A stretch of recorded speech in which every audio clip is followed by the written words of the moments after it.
Hey guys, how's it going? Welcome to another video on the channel. Today we have Premier League Game Week 18 fixtures.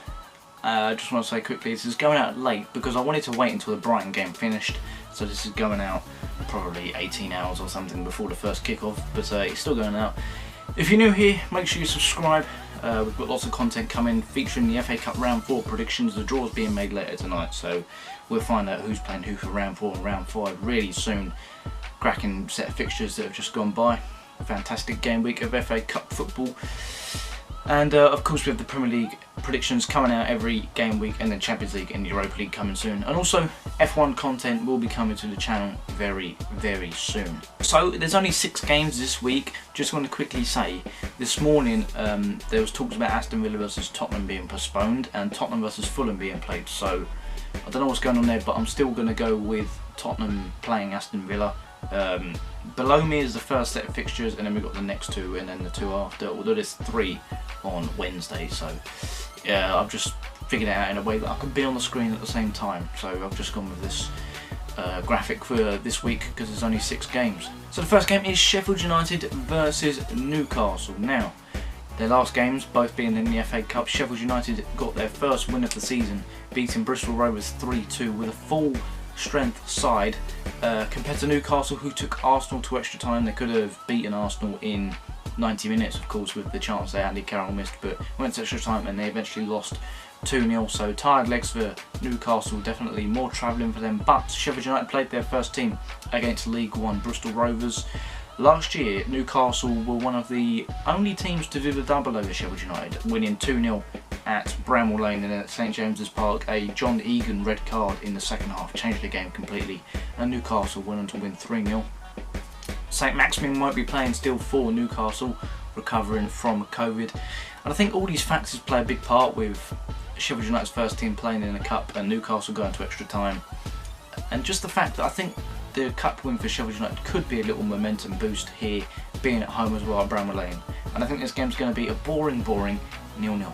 Moving on to Burnley versus Manchester United. Now last time out in the FA Cup, Burnley went and drew 1-1 with MK Dons, which I correctly predicted, and Burnley did go through in penalties in the end after extra time. Manchester United beat Watford 1-0, pretty poor performance from them, to be honest. Van der Beek and Mata played well. I think Mata could earn himself a start here at Turf Moor. The last 3 games at Turf Moor between these two sides have ended up 2-0 to Manchester United, and of course Manchester United have a fantastic record in the Premier League away from home, collecting the second most points in the Premier League away, collecting 19 out of 21 points, and they have the best offensive record, scoring the most goals. They're playing Burnley, who have the joint best defensive record in the league, only conceding 7 with Nick Pope in goal. So could be a tough game for Manchester United, but overall I think Ole Gunnar Solskjaer's side will shine through, and I'm predicting another 2-0 win for the Red Devils. Moving on to Wolves versus Everton now. 2 teams that are in form, definitely based on the league this year, more Everton than Wolves. Wolves obviously still don't have Raul Jimenez. In their last games, both went through in the FA Cup. Wolves beating Crystal Palace 1-0, and Everton surprisingly going to extra time against relegation battling Rotherham from the Championship. So maybe some tired legs again for the Everton players that did play the 420 minutes if they start here. In the last 5 games, Everton have the second best record in the league overall based on form, and Wolves have the second best defensive record, only conceding 8 at home. So again, a good showing, but this game, I think there's going to be lots and lots of goals in this game. I'm going with the classical Desmond Tutu at the game at the Molineux. Now Manchester City versus Brighton. Now when I was doing my research for these games, the last 3 games overall in this fixture, Manchester City have won 13-1, so definitely Brighton have an uphill battle here going to the Etihad. Man City in their last game put 3 past Birmingham and then sat back and relaxed, which is what they've done a lot this year, but in the games where they find it hard they can't score, like against West Brom for example. Brighton went through on penalties against Newport, quite lucky to be honest, loads of saves in the shootout there, but overall I think this is going to be a bog standard win for Manchester City, keeping a clean sheet as well. I think City will win this game 3-0. Now Aston Villa versus Tottenham. Going based off this, it does get played, but of course Fulham could be playing Spurs at the Spurs Stadium. I suppose an announcement will be made soon. The Athletic and David Ornstein have reported it, so I think it could actually happen. But Aston Villa versus Spurs, I'll give my prediction for this anyway, because at the moment that's the game that's being played. Last time they met, fantastic game of football at Villa Park. Spurs winning 3-2 before their game against Leipzig back in February of last year.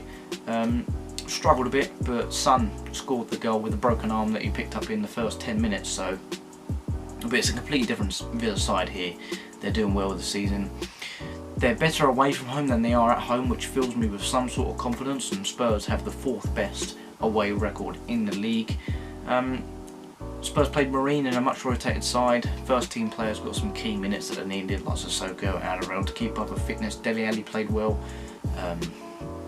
Overall, I think Spurs will pick up all 3 points, being as non-biased as I can.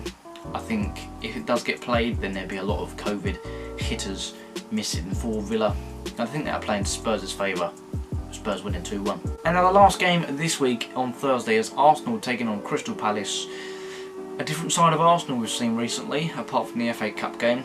They beat Chelsea, beat West Brom comfortably. They're picking up some points in their last 5 games, but they have the 4th best record, collecting 10 points out of a possible 15, which isn't too bad for Arsenal considering how their season's gone. But in the last 4 games against Crystal Palace, Arsenal failed to beat them, and I think that's going to play a big factor. For some reason, Zaha always turns up, and I think Crystal Palace again can cause some trouble for Mikel Arteta's side. I'm going with a 1-1 draw. So yeah, that's going to be it for the video. It's a bit shorter than usual, but there's only 6 games being played. As I said, the Tottenham versus Fulham game could be going ahead. I did give a prediction back in over the Christmas period when the game's meant to be played. So I will be basing that going on to my scores and results that you can see down below. I didn't mention that, but they're down below. But yeah, that's going to be it for me. As I said earlier, subscribe to the channel, drop a like on the video, and I'll see you later.